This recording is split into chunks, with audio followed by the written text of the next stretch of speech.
Mieli Lietuvos švietimo ir mokslo profesinės sąjungos bendruomenės nariai, kolegos ir visa švietimo bendruomenė. Pirmiausiai, nuoširdžiai dėkoju Jums už skirtą 0,6% GPM paramą mūsų organizacijai. Jūsų visų dėka jau 4 metus iš eilės galėjome surengti stovyklą Draugystės vasarą, kurioje kartu ilsėjosi ir Lietuvos, ir karo siaubą patyrę Ukrainos vaikai.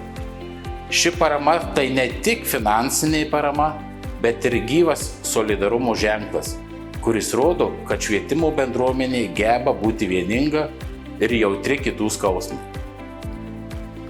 Prasidėjęs rugsėjis primena, kad mūsų darbas yra daugiau nei pamokos.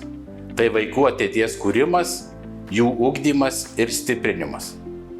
Linkiu, kad kiekviena klasės duris peržengianti diena būtų kupina tikėjimo savo profesijos prasme.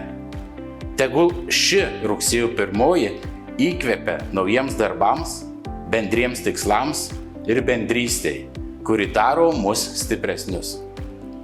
Mokytojų, švietimo pagalbos specialistų ir visų švietimo darbuotojų rankose ne tik žinios, bet ir vaikų pasitikėjimas bei saugumas.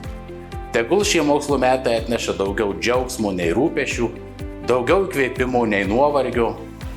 Nuoširdžiai dėkoju už Jūsų darbą, kantrybę ir pasiaukojimą. Tai pagrindas, ant kurio statoma stipri valstybė.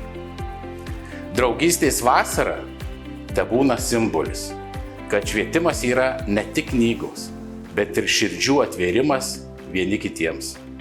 Su rugsėjo 1, su naujais mokslo metais, kurie priklauso mums visiems ir kiekvienam atskirai.